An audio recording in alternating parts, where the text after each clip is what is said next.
I know someone once said, no one gets abandoned by their own family. But that's a lie. I once stood shivering in pouring rain, the door locked from the inside, while my mother quietly pulled the curtain shut, like I was some stranger.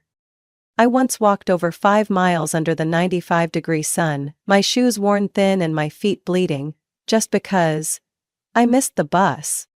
And I was only 12 when they called that character building. If you think I grew up in a family, I'm sorry. It felt more like a cold training camp. I'm Alice, and this is the story of how my parents, Jason and Linda, taught me that love isn't for everyone under the same roof. When I was little, I thought all families were like that. That all parents stayed silent during dinner, only speaking to give orders or yell. That every mom set a timer when you cried, then said, "You get 3 minutes to be weak." That if a child wanted to be heard, they had to hold their breath so long their face turned purple before anyone might notice. My dad was a former soldier. My mom used to be a teacher, but after I was born, she quit her job and poured all her energy into training me to become someone who depends on no one. They called me their first experiment and always said that if I failed, I'd have no one to blame but myself. I still remember a winter night in Minnesota when I was just 9. I forgot to take the trash out on time. A small mistake.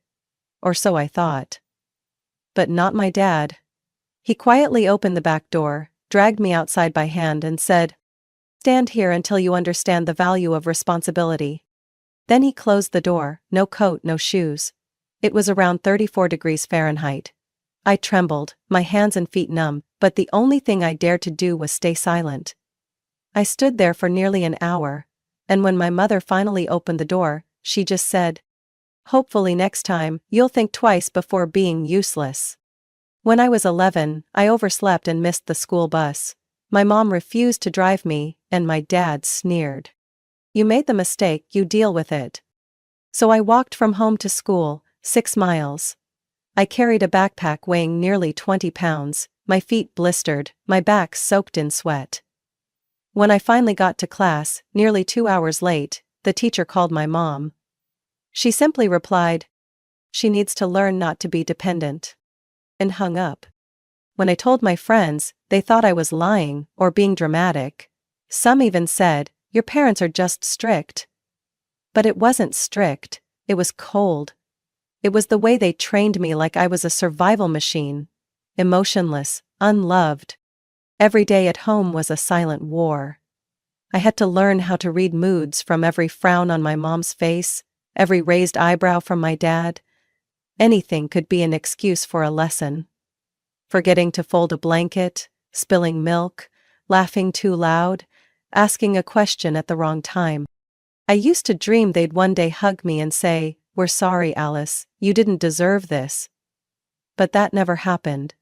They never apologized. They just kept training me, and day after day, I stopped being a child.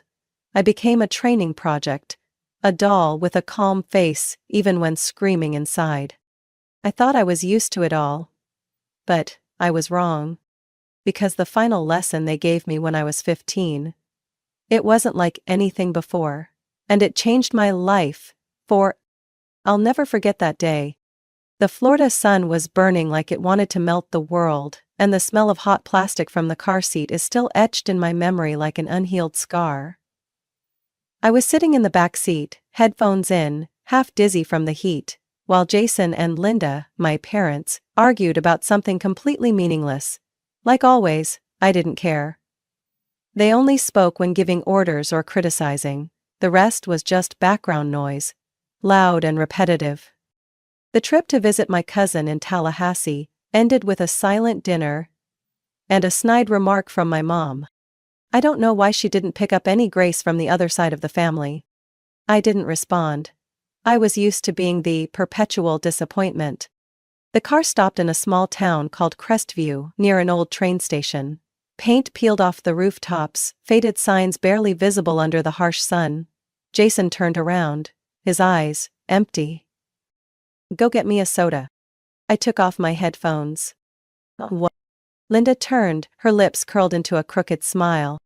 "Your dad's thirsty. I want a bottle of water too." Hurry up, sweetheart.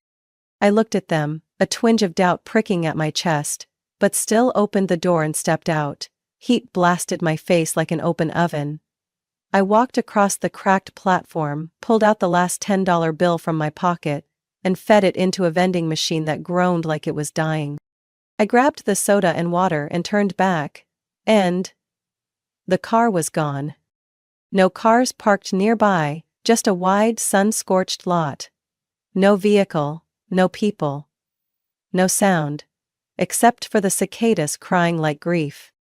I stood frozen, the cold soda now useless in my hand, my heart pounded, my brain searching for any explanation. Maybe they just moved the car, maybe they went to get gas. My phone buzzed, a message.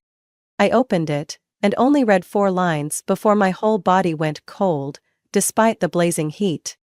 Let's see how long it takes you to get home on your own. This is a test. Don't call Aunt Elaine. You need to learn how to face the world. Don't disappoint us. I froze. This wasn't a mistake. This wasn't a joke. They really left me. No suitcase, no wallet, no map, no one beside me. I called back. Straight to voicemail. Called again. Nothing. Panic crawled up my throat like a tightening rope. I texted back, only to get one more line. Don't make a mess of things, handle it yourself. I nearly threw up. I was only 16. No driver's license, no transportation. No plan. Rage began to rise beneath the layer of fear. I didn't cry. I didn't scream. I just stood there, crushing the water bottle in my hand until it crumpled, then took a deep breath. As if I could exhale the nightmare out of my chest. I checked my pockets. Some loose change? A phone with 27% battery? A crumpled paper map stuffed in the back of my backpack. Something I'd accidentally kept from last year's camping trip.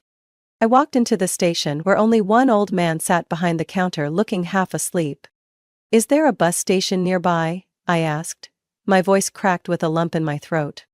He raised an eyebrow and glanced out the window. About 2 miles left down the main road. But nothing's coming through until tomorrow afternoon. I nodded and turned away. My feet stepped onto the burning pavement, knees aching like they might give out, but I didn't stop. I didn't let the tears fall. Didn't scream that I'd been left behind like some kind of stray. I did the one thing they forbade me to do. I called Aunt Elaine. The only one in the family who ever looked at me with real kindness. Ellis, oh my God, what happened? Her voice startled through the second ring. They left me, I said, and for the first time in my life, my voice truly shook. She was silent for exactly 3 seconds. Then she spoke clearly. Stay right where you are, I'm coming. I sat down by the dusty roadside, staring out across the red dirt road. Back then, I didn't know my life had just taken a completely different path. And I would never go back. When Aunt Elaine arrived, I was curled up under the narrow shade of a utility pole. The hot wind sweeping across the pavement felt like a cruel reminder that I had nowhere left to go. Her old SUV tore into the lot like time itself was burning under the tires. She jumped out before I could say anything, wrapping me in the kind of hug that made it hard to breathe. Oh my God, my poor girl. Her voice trembled, arms clinging to me like she was afraid to let go. What the hell did they do to you? I didn't answer. I had no words strong enough to describe what happened. But I knew one thing. I wasn't going back. Ever. 3 days later, I stood in the tiny living room of her house in Gainesville, staring at the only suitcase I had, the one she'd bought for me, because I had nothing but an old backpack. I didn't cry. I didn't panic. But it felt like a massive void had opened up in my chest, and I had to fill it with something, anything, just to keep from being swallowed whole. What do you plan to do next? She asked, sitting beside me with a steaming mug of peppermint tea. I looked out the window.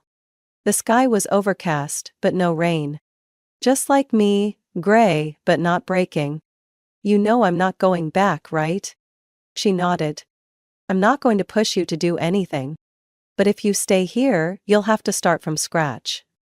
No Jason, no Linda, no more lesson plans. Just you. I nodded. For the first time, I felt like I had a choice. Not just being thrown into some script someone else wrote. Even if the road ahead was rough, at least it was mine. I got a job at a small cafe near the University of Florida, just waiting tables, but the owner was kind and didn't look at me like I was a broken kid. I worked from 5 a.m. to 2 p.m., then came home and studied for the GED at night. I wanted to reclaim the years of school I'd missed. I wanted to go to college, not to prove anything to Jason or Linda, but to prove to myself that I could. Aunt Elaine helped me in every way she could. She wasn't rich, but she was rich in love, something I had never really experienced before. She drove me to my exams, waited in the car all morning, bought me an SAT prep book even though it cost almost an entire week's worth of food for both of us.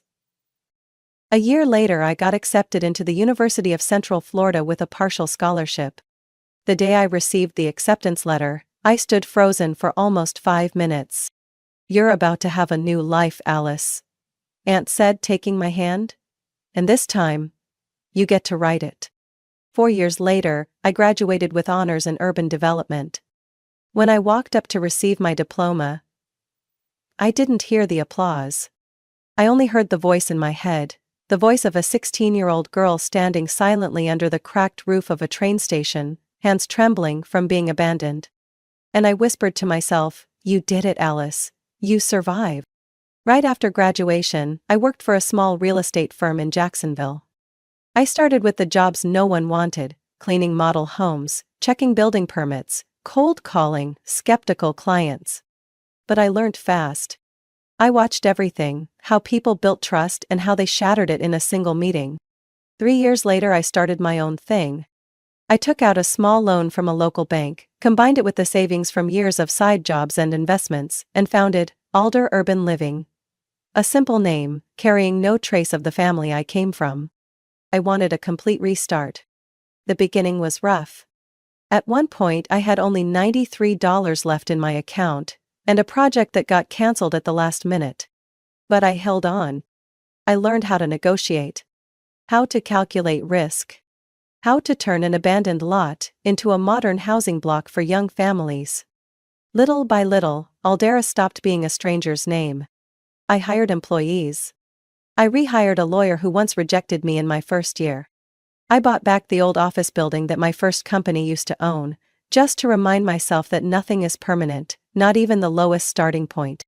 At 29, Aldera hit 8-figure revenue.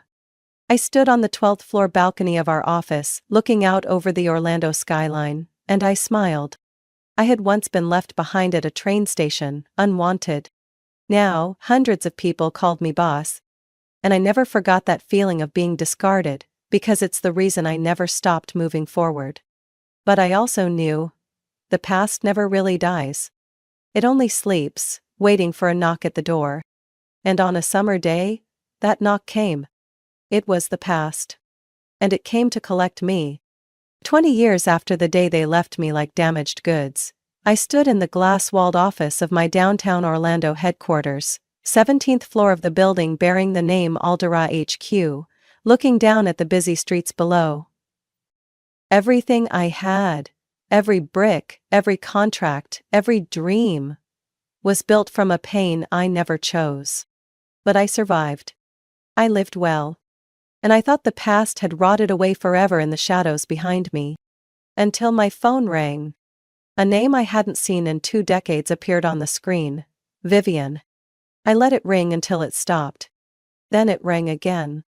And this time, I answered. "Alice?" My sister's voice trembled, like it had been dragged out from a dusty pile of old memories. I didn't say anything. "Are you doing okay?" I laughed, a dry, brittle sound. "After 20 years, that's the opener you're going with?" Vivian was silent for a second. Then she said without circling around. They're in trouble, Alice. Debt. The house was foreclosed. Mom, she's depressed. Dad. She choked. Dad lost his entire retirement on some stupid bets. They need you. I clenched the phone, metal digging into my palm. My heart didn't soften. It boiled. I don't owe them anything, Vivian. You don't have to forgive. Just help. Hell. I cut her off. Do you remember when I was 16? Remember the day they left me at that broken-down train station with a soda can and not a single explanation? Do you? They thought you'd come back. They didn't think at all. My voice was sharp as a blade. They never saw me as a person. I was a test. Something to train. And now that they've failed, they come back like I'm some charity bank? Vivian was silent. I heard a tired sigh through the line. I just want to keep the family together. Family? I almost laughed. Family ended for me the day they locked the door and left me standing in the January rain. I hung up. I thought that would be the end of it. But I underestimated them. Jason and Linda Holloway didn't understand failure, only how to flip the table. 3 days later, Jenny, my assistant, walked into my office, face pale. Alice, you need to see this. I took the iPad from her hands. The screen was already open to Facebook. A new post from an account named Linda Holloway. We are grieving parents. Our only daughter abandoned us when we needed her most. After everything we sacrificed, now we face illness, poverty, and loneliness. She's forgotten her blood. She chose money over family. Below were hundreds of shares. Thousands of comments. So sad. Today's kids are so selfish. How could someone abandon their elderly parents? I heard she's rich. So ungrateful. I felt sick. Not from the lies, but from how smoothly they cast themselves as the victims. They knew how to perform. They always did. Some clients are asking questions, Jenny whispered. A few canceled appointments. I closed my eyes, my head pounding like a drill. They didn't just want money. They wanted to pull me back at any cost. I opened Instagram. My company's account was tagged in a series of posts with hashtags like bad daughter, filial piety, pay up Alice. I smirked. If they wanted to play this game, I wasn't backing down. I posted a black and white photo of the Crestview train station. The place they left me when I was 16. The caption was a single line. Not everyone who gives birth to you deserves to be called family. 2 minutes later, Vivian called. I didn't pick up. An hour later, Linda texted. You've disappointed us, you owe us, Alice. I stared at the words, blood boiling like molten steel. I typed back. No. The day you drove away from that parking lot, every debt was wiped clean. Then I hit block. The screen went quiet again. Only, I knew, this was just the beginning. 3 days after I posted the train station photo on Instagram, the real battle began. Every morning I woke up to dozens of new notifications, posts, comments, direct messages. Some called me ungrateful, others labeled me a velvet-wrapped snake. Wealthy, successful, but heartless. There were even videos analyzing my cold-blooded behavior, based on carefully edited photos. Some TikTok influencer even made a fake clip claiming to be a former classmate, saying I once bragged, "I'll abandon my parents if they stand in the way of my success." The media parasites began to swarm. I didn't care about strangers gossiping. But when my company's name started showing up in hashtags like, boycott all dairy, and, don't buy from the ungrateful, I knew it had crossed the line from personal to professional. Jenny walked into my office Monday morning, her face like she'd swallowed ice. She held a stack of printed emails in her hands. Alice. I'm sorry. Some of our partners are asking for clarification about your family situation. I clenched my fists. My family is a scar, not an investment portfolio item. Jenny placed the printouts on my desk, hesitating. 3 major clients have just delayed signing. One of them messaged me directly. We don't want to be associated with someone being called unfilial in the media. I let out a bitter laugh. So now it's a story about being unfilial. Fantastic. I stood up and walked to the window, where Orlando stretched out like a moving painting. The buildings I helped design. The corners I once dreamed of transforming. Now it all felt like it could collapse under one well-crafted lie, and a crowd eager to point fingers. That's when my phone rang. Caller, Dominic Hayes, one of Aldera's biggest investors. I answered. Dominic? Alice, I'll be blunt. What's happening online, it's not good for the company's image. I sighed. What, you want me to go live and cry because I didn't send money to the people who once left me at a train station? A pause. I'm not judging your personal life, but we're talking about customer trust. Is there any way to ease this? No. Then you need to be ready for consequences. I hung up. An hour later, a new post from Jason Holloway appeared. A photo of the two of them sitting in a dim, run-down room, eyes cast to the floor. We never meant to hurt her. Everything we taught her was to make her strong. And now, in our old age, she turns her back on us as if we never existed. Over 12,000 shares. A wave of fake sentiment came crashing in. If it were me, I couldn't live with that kind of guilt. How can someone be so rich, yet so poor in heart? Parents aren't perfect, but no one deserves to be abandoned. I wanted to smash the screen. But instead I opened an old folder on my computer. Photos of the train station that day. Emails from the lawyer I'd contacted when I reported being abandoned. Audio files of Aunt Elaine's testimony used for temporary guardianship paperwork. I'd kept everything, not out of hate, but because I knew they'd come back. And now they had. An emergency meeting was held that afternoon. I sat at the head of the table, facing the PR team, 2 senior managers, and our in-house attorney. No one spoke until Mike, our communications director, finally did. We advise against a public response. The more you engage, the more the media latches on. I shook my head. So you think I should let them keep lying while this company's reputation bleeds out? Mike looked at me, his round eyes behind glasses narrowing slightly. Alice, empathy isn't something you win with logic. The public is being driven by emotion. I leaned back, hands clasped together. Then, I'll use the only thing I have. Truth. Cold, detached, the same way they treated me. I pulled out a USB and plugged it into the laptop. On the screen appeared an audio clip from 2006, Linda's sharp voice. If she can't find her way back, then she doesn't deserve to be my daughter. The meeting room went dead silent. I'm going to make everything public, people deserve to know, but this time, not through their lens. I stood up. They want psychological warfare? Then let me show them what it really looks like. That night, I opened my personal laptop and wrote a post. When I was 16, my parents left me at a train station. Not because it was a mistake, but because they wanted to see how I'd manage on my own. They didn't look for me for 20 years. But when I became successful, they came back. And when I said no, they created a heartbreaking tale about being abandoned. This is the first and only time I'll speak publicly. I'm not ungrateful. I'm just surviving. I hit post. Then I sat in the dark office, waiting for the second storm to hit. I was ready. Less than an hour after the post went up, my phone on the desk started lighting up non-stop like it was under attack. Notifications, messages, emails, missed calls.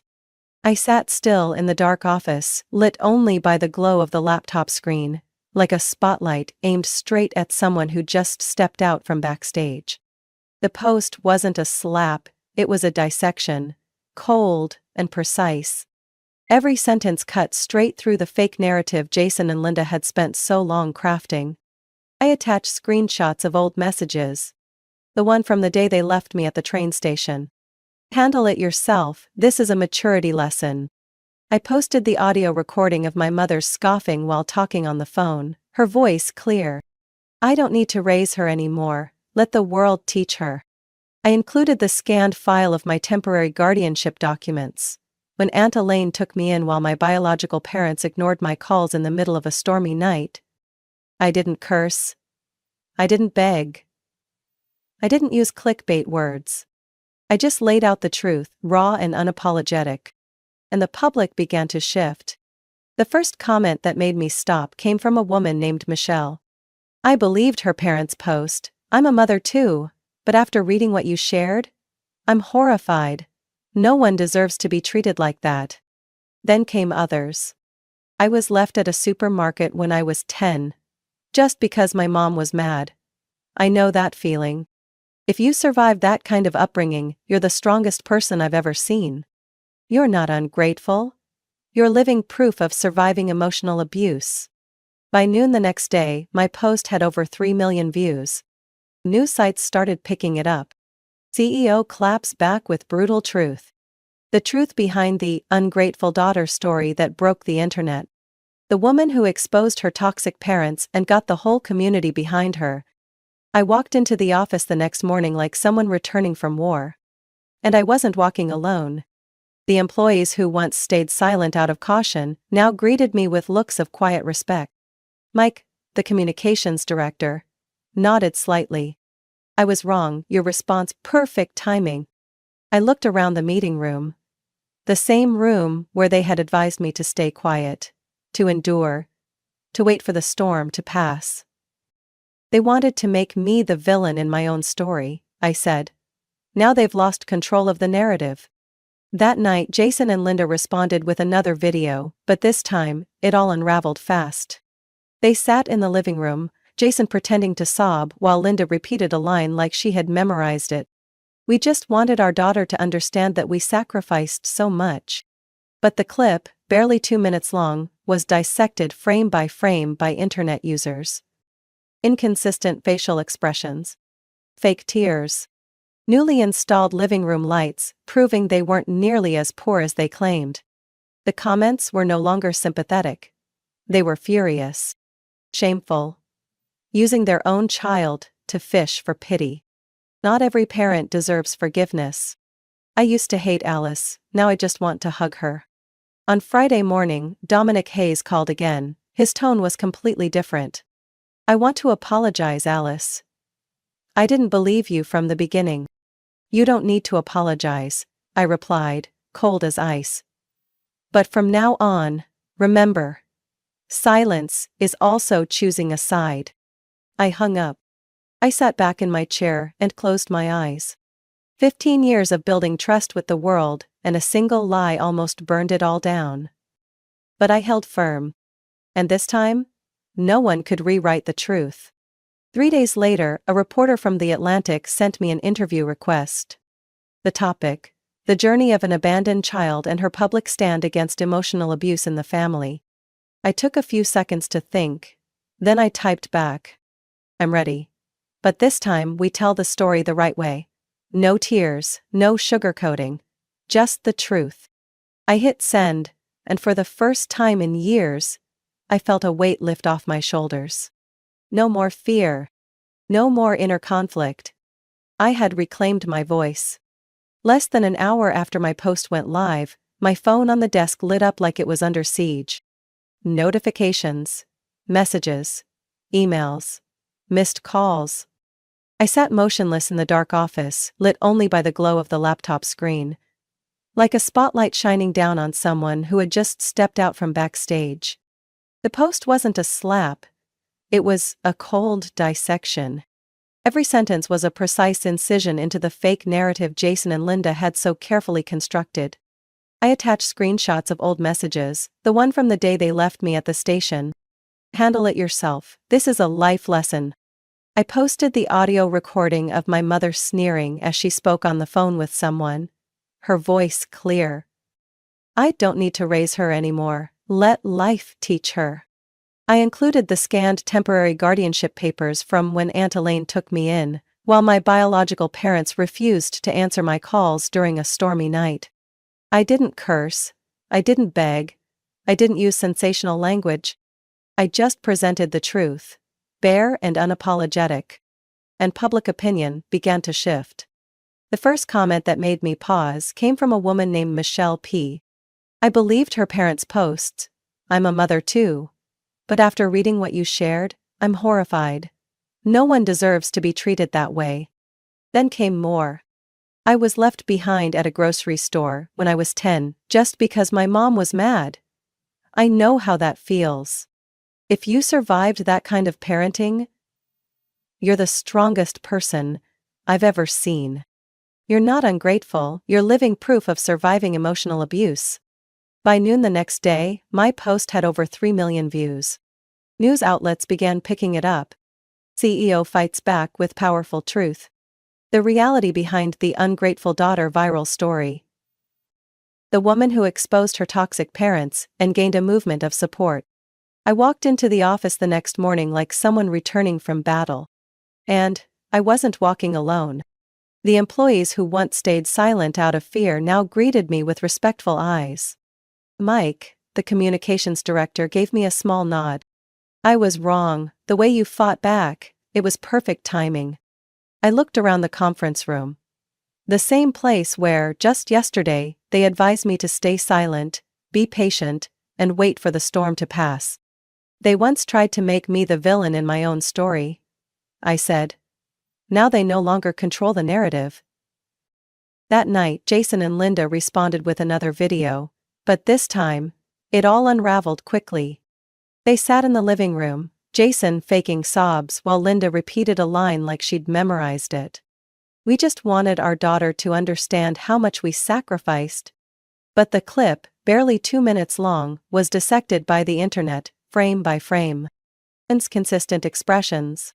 Fake tears. Newly installed living room lights, proving they weren't nearly as poor as they claimed. The comments weren't sympathetic anymore. They were angry. Shameful. Using your own child to beg for pity. Not all parents deserve forgiveness. I used to hate Alice. Now I want to hug her. Friday morning, Dominic Hayes called again.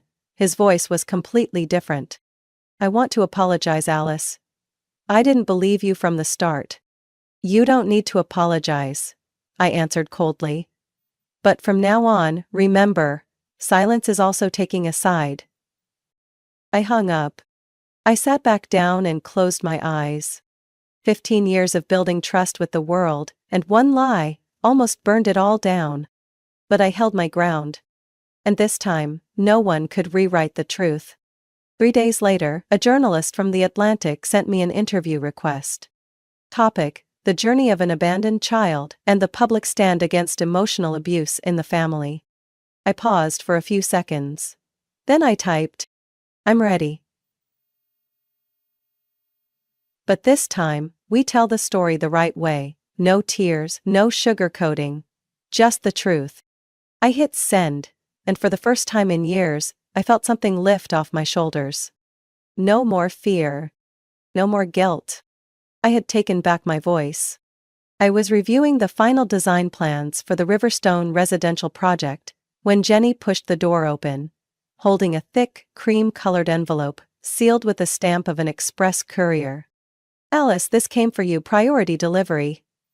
Nina's voice was tight as a string. I saw the sender's name clearly printed in the top left corner. Holloway and Brooks, attorneys at law. I already knew. I had been waiting.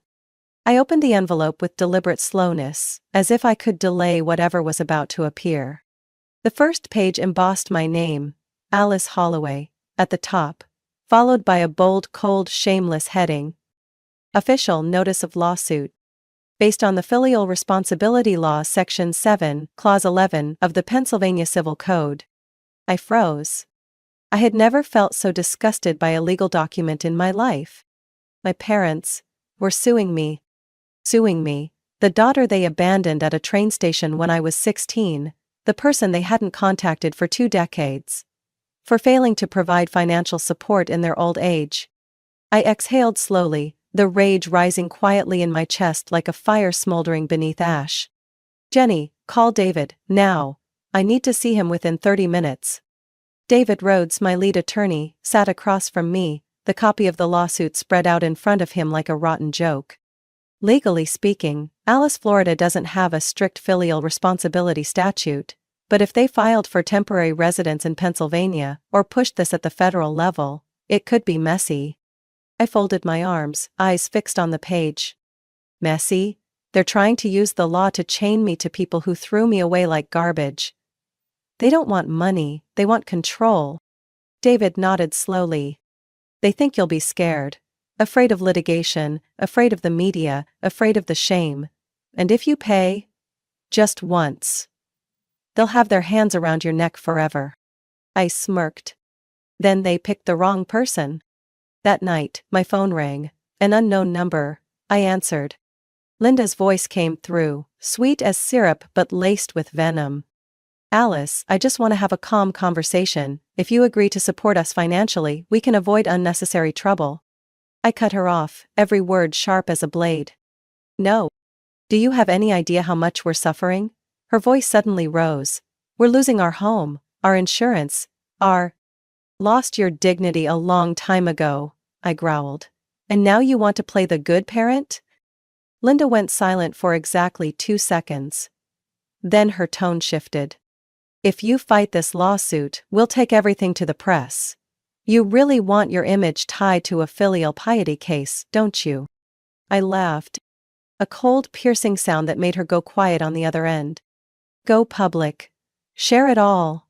Let the world see how biological parents can abandon their child at a train station and come back 20 years later demanding money, like debt collectors. I hung up. And I didn't shake. Not even a little. The next morning I summoned legal, communications and investor relations teams. On the table was the detailed legal response I had prepared with David.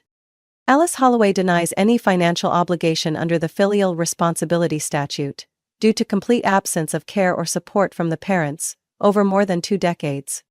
Attached, evidence of abandonment. Text messages. Medical records, documenting psychological trauma. And temporary guardianship, by Aunt Elaine. I ended the meeting with one line.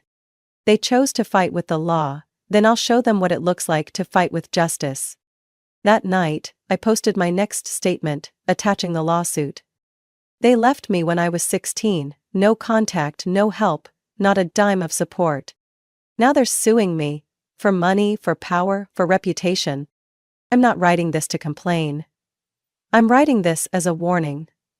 Psychological wounds should never be legalized into obligation. The post spread like wildfire. Child advocacy groups, abandoned child survivor networks. Everyone shared it. Lawyers, journalists, activists. All stood behind me.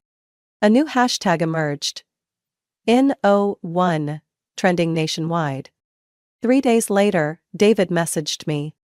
Their lawyers are proposing a settlement. They're starting to feel public pressure. I replied with one line. No compromise, take it to court. Because this wasn't just a lawsuit.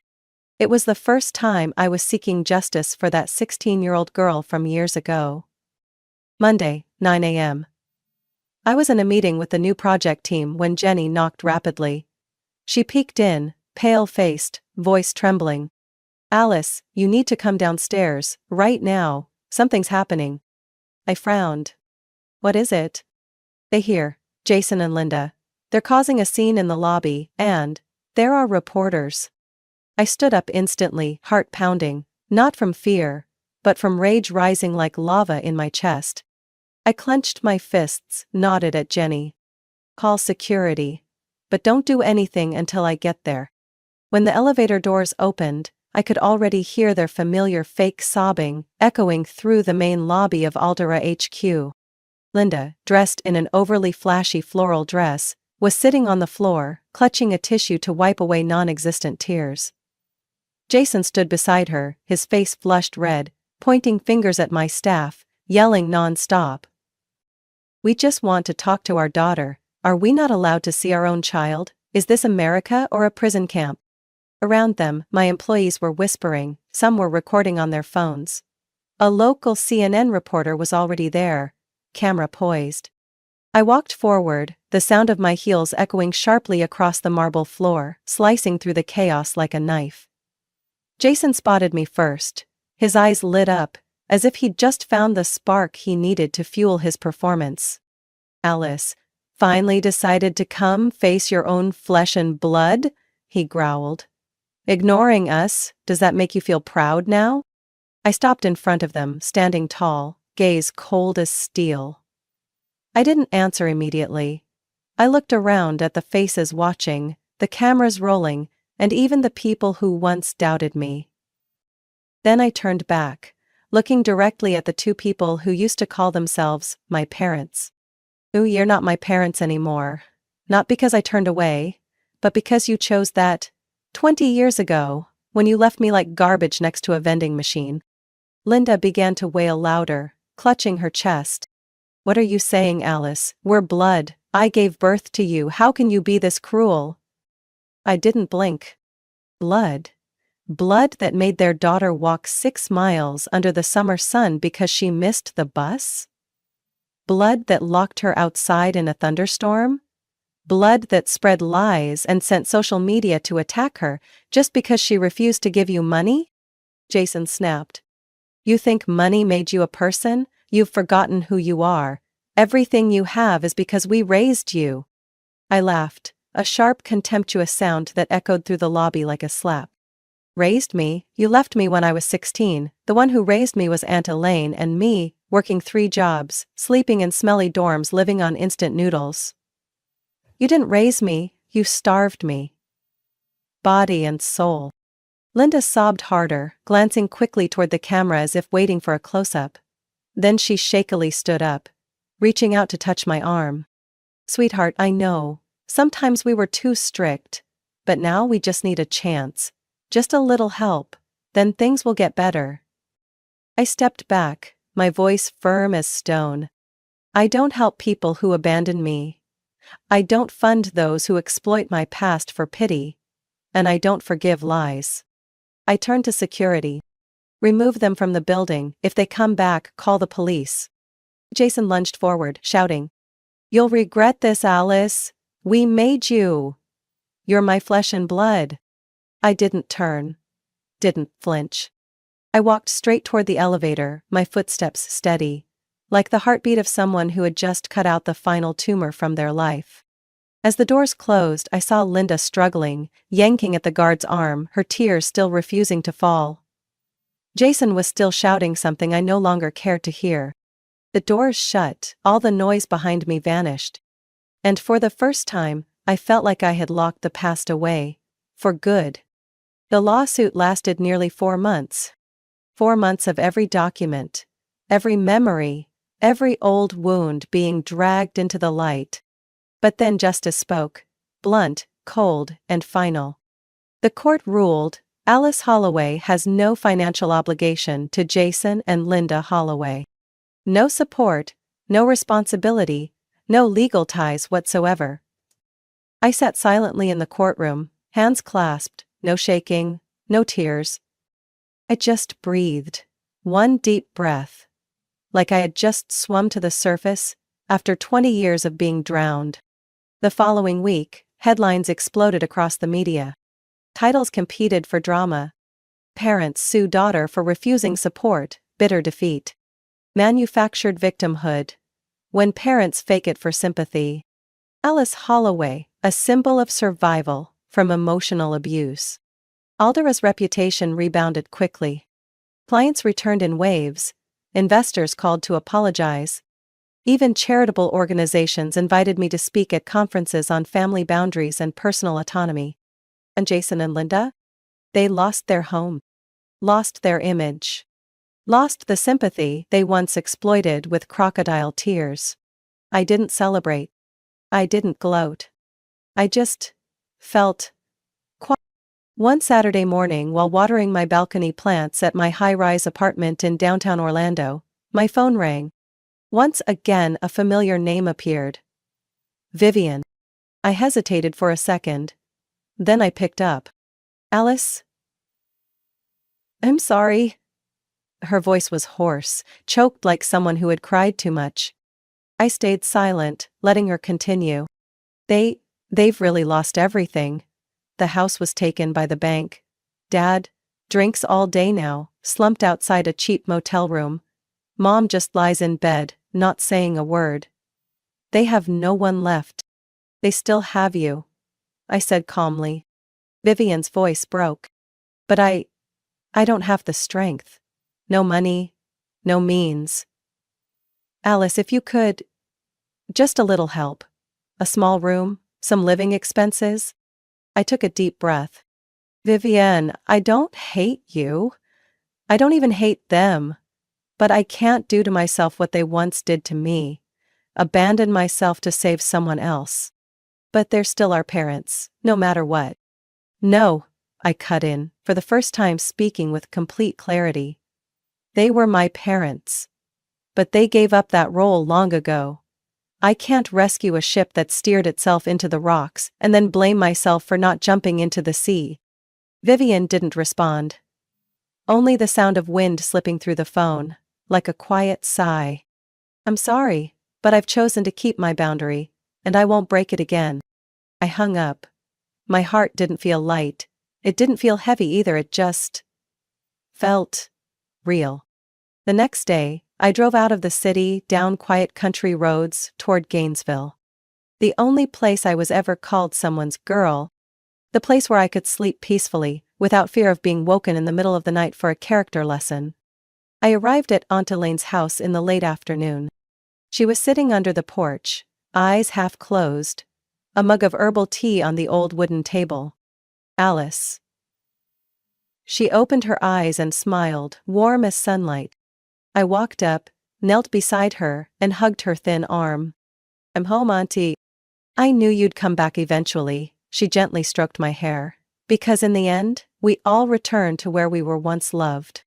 We sat there for a long time, not speaking, no need to. Only the breeze and the fading light, carrying away the dust of the past. That night, I took her out to her favorite Mexican restaurant. She ordered 2 margaritas, then raised her glass. To freedom. And to my girl, who learned how to choose herself without asking for permission. I clinked my glass with hers, a soft smile on my lips. For the first time in 20 years, I no longer carried the urge to prove anything to anyone. No longer the abandoned child. No longer the adult trying to save the ones who once hurt her. Just me, a free woman, living truthfully, and owing nothing to anyone. My story isn't one of complaints. It's a reminder that sometimes, to live honestly, we must walk away from those labeled family. I've learned that blood doesn't guarantee love, and forgiveness doesn't mean allowing the pain to continue. Letting go isn't weakness. It's the choice to choose peace over repeating cruelty. I'm no longer the abandoned girl. I'm a survivor. And now, I live with full ownership of my life. What do you think about Alice's story? Should boundaries within family be upheld even if it comes at a cost? Share your thoughts below. And don't forget to follow the channel for more heartfelt stories about family and life.